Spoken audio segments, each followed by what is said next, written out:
أعوذ بالله من الشيطان الرجيم. بسم الله الرحمن الرحيم. رب اشرح لي صدري ويسر لي أمري واحلل عقدة من لساني يفقهوا قولي. اللهم زدنا علما وارزقنا فهما نافعا. وبعد السلام عليكم ورحمة الله وبركاته.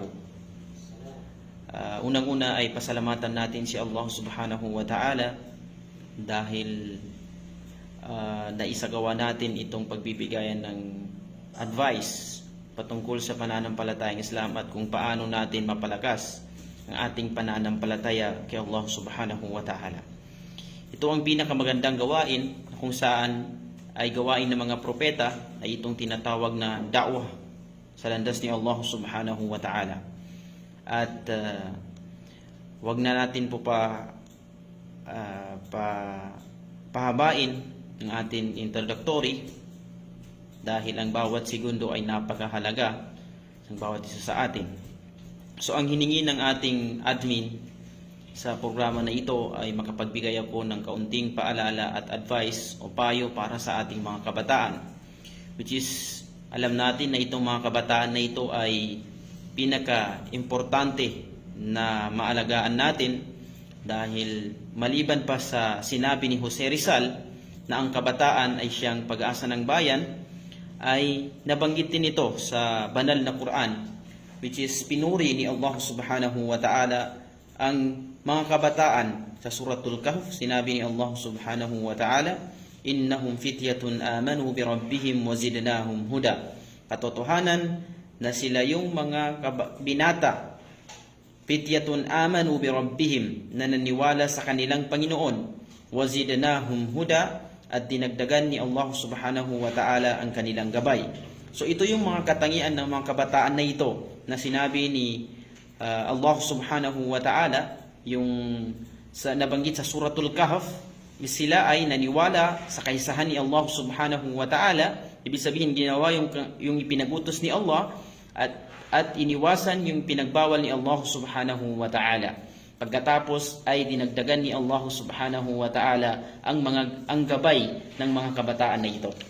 So hindi binanggit ni Allah subhanahu wa ta'ala na ang katangian ng mga kabataan na ito ay matatalino, gwapo, maputi, ito ang na-achieve niya, no? Yan ay masasabi natin na karagdagan upang makamit yung hinahangad o di kaya'y gusto ng bawat isa, lalong-lalo sa kabataan, upang maiparating nila sa kanilang community ang serbisyo, magandang serbisyo para sa kanilang community. Yan ay mga karagdagan lang na biyaya ni Allah subhanahu wa ta'ala. Pero ang pinaka bottom line natin dito, na katangian na nararapat na maging katangian ng isang taong Muslim o binatang Muslim o dalagang Muslim, unang-una ito ay paniniwala sa kaisahan ni Allah subhanahu wa ta'ala.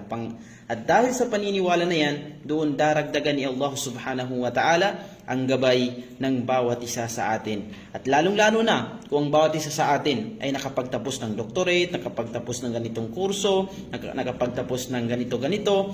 So, yan ay mga palaman ng paniniwala at gabay na ito na igagawa at ibibigay ni Allah subhanahu wa ta'ala kung tayo ay paniniwalaan natin at gagawin natin kung ano man yung ipinagutos ni Allah at iwasan natin kung ano man yung ipinagbawal ni Allah subhanahu wa ta'ala. So ito yung katangian ng mga kabataan na ito. No? Sabi ko nga sa inyo kanina na aside sa ito ay nabanggit ni Jose Rizal na ang kabataan ay siyang pag-asa ng bayan, ang banal na Quran, ang pananampalatayang Islam ay hindi po nahuli sa pag-aalaga sa mga kabataan. Dahil kung titingnan natin ang history ng Islam, mga kapatid, sa pananampalatayang Islam, ang karamihan sa mga may naiambag at tumulong kay Propeta Muhammad sallallahu alaihi wasallam ay silang mga kabataan. Si Ali bin Abi Talib, na kung saan unang-unang bata na naniwala kay Propeta Muhammad sallallahu alaihi wasallam, at may mga assignment, mga mission siya na binigay ni Propeta Muhammad sallallahu alaihi wasallam na napakadelikado. Ang pinakabatang commander na si Usama bin Zaid, na ito, na andyan si Abu Bakar, andyan si Umar, pero siya ang ginawang commander ni Propeta Muhammad. Si Ali bin Abi Talib, na kung saan ay siya ang pumalit sa higaan ni Propeta Muhammad sallallahu alaihi wasallam, na kahit alam niya na papatayin ng mga Quraysh si Propeta Muhammad sallallahu alaihi wasallam. Sino pa? Si Mus'ab bin Umair. No, si Mus'ab bin Umair is kabilang sa mga kabataan na first ambassador na ipinadala ni Propeta Muhammad sallallahu alaihi wasallam. At napakarami pang mga kabataan na kung titingnan natin sa history ng Islam, hindi lang sa panahon ni Propeta Muhammad sallallahu alaihi wasallam, ay malaki ang kanilang naiambag sa pananampalatayang Islam. At ganoon din, yes tayo mga kabataan, yun po yung dapat na maging huwaran natin, na dapat nating tularan is yung mga kwento ng mga kabataan na ito kung paano po sila nag-ambag para sa pananampalatayang Islam na ito, para po sa relihiyon natin na Islam. Yan po yung hinahanggan natin. Okay? So, yun po mga kapatid sa pananampalatayang Islam. Ang Islam hindi po nahuli sa pagpapahalaga sa kabataan. Okay? At kabilang sa dapat nating maintindihan, no? Kahit na tayo ay nag-aaral ng secular na kaalaman, halimbawa itong nasa English na ito, inhinyero, ano man dyan na kurso, political science, public administration, community development, IT, ano man dyan, na alam natin, na pinag-aaralan natin sa mga universidad o di kaya sa mga kolehiyo na mga paaralan. No? Kahit na nag-aaral tayo dyan, is huwag natin kaligtaan mga kapatid sa pananampalatayang Islam, itong pangangalap ng kaalamang Islamiko. No? Kasi itong Islamikong kaalaman na ito, sabi ni Propeta Muhammad sallallahu alaihi wasallam, talabul ilmi faridatun ala kulli muslim.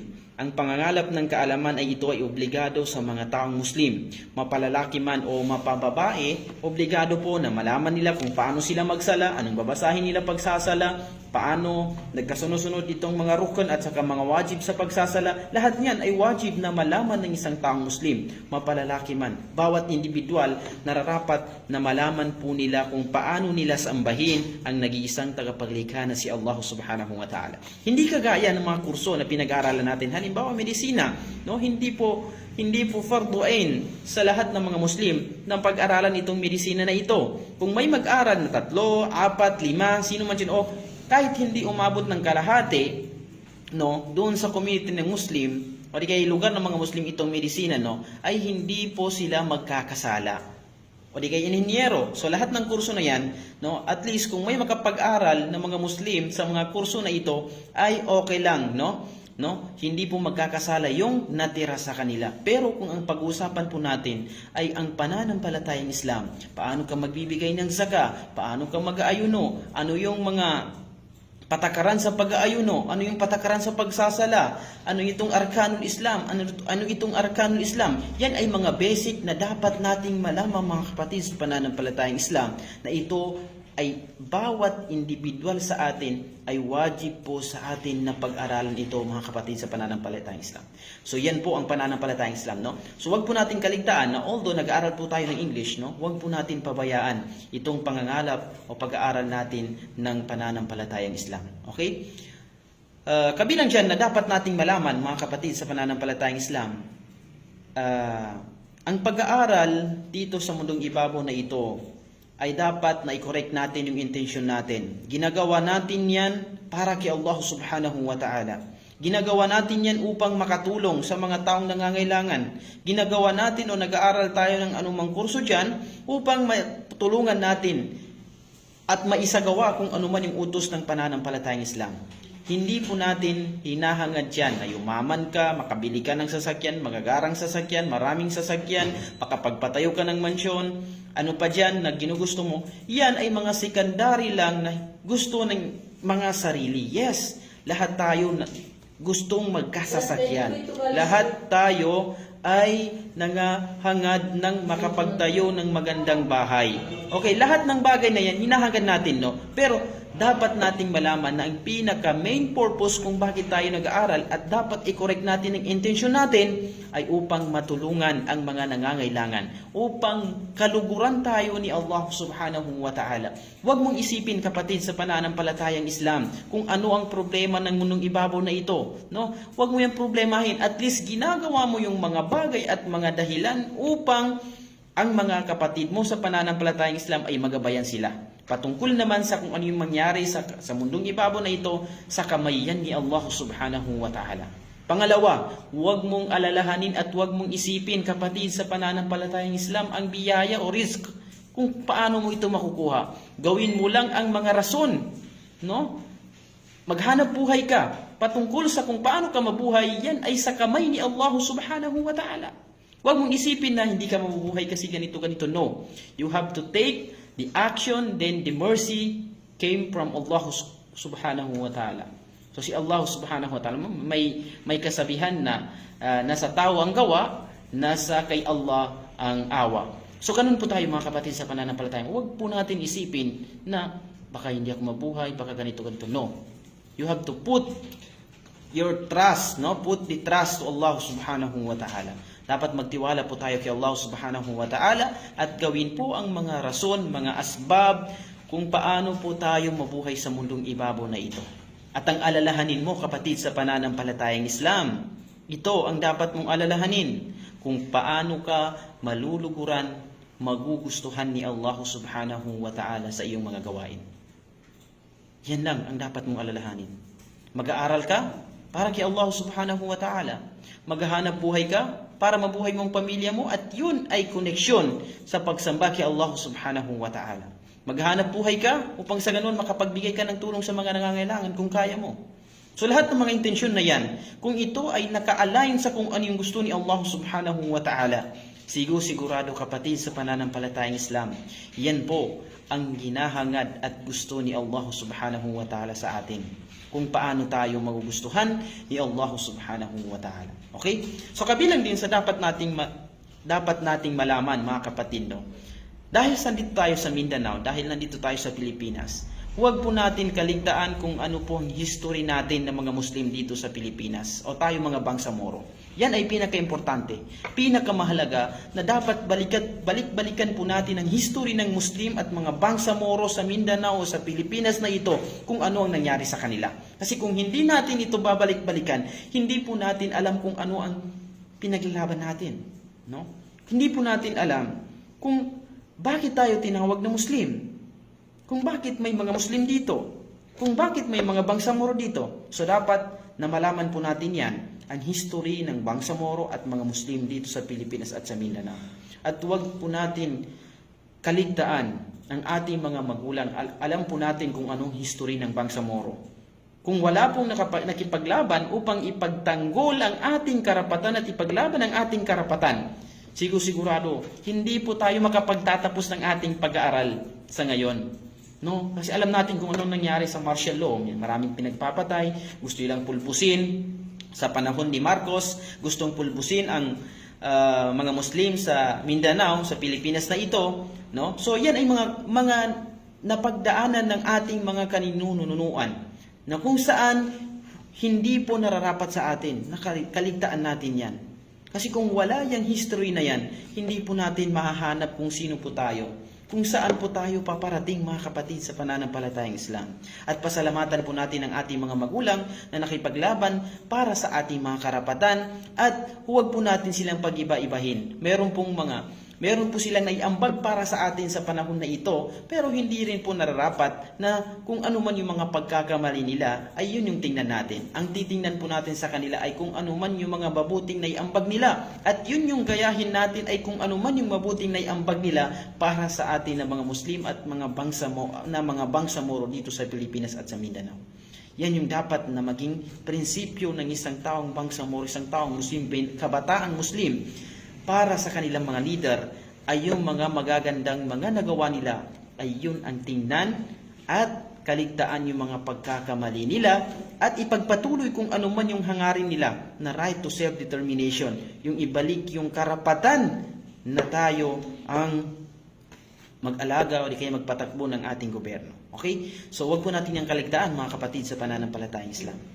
Okay, so ang ating mga magulang, no, yung mga nauna sa atin, nakapagtanim sila ng pananim o di kaya isang tanim, isang butil, at ngayon po ay unti-unting lumalaki at lumalago, at tayo po ngayon ang nag-aalaga dito. Nararapat po na alagaan natin po ito, at huwag po natin gawin na sirain po natin ito. No? Dapat na alagaan natin ito at mamunga upang sa ganun ang susunod na henerasyon naman sa atin ay sila naman po yung magkakabenepisyo ng bunga ng pananim na ito. Kung tayo po ngayon ay hindi po natin natikman ang bunga nito, marahil ay pinaka-less na natikman po natin ay nakasilong po tayo. No? Nakasilong po tayo sa kahoy na ito. So at least sa susunod na henerasyon, kung aalagaan natin ng mabuti ang kahoy na ito na naitanim ng ating mga magulang, kung mamumunga ang susunod na henerasyon, hindi lang po sila makakasilong, kundi matitikman ang bunga ng pananim na ito. So yan po mga kapatid sa pananampalatayang Islam, naway ang payo na ito ay magsilbing reminder para sa aking sarili at sino man po yung nakarinig nito sa ating programa na ito. So, yun lang po. Syukran, maraming salamat at hindi po tayong magsasawa na magbigay ng mga payo para sa ating mga kabataan dahil yun nga, ito yung nararapat na alagaan natin is yung mga kabataan na ito. Kaya nga, no? Sabi ni Jose Rizal, ang mga kabataan ay siyang pag-asa ng bayan. Hanggang dito na lang po. Syukran, assalamu alaikum warahmatullahi wabarakatuh.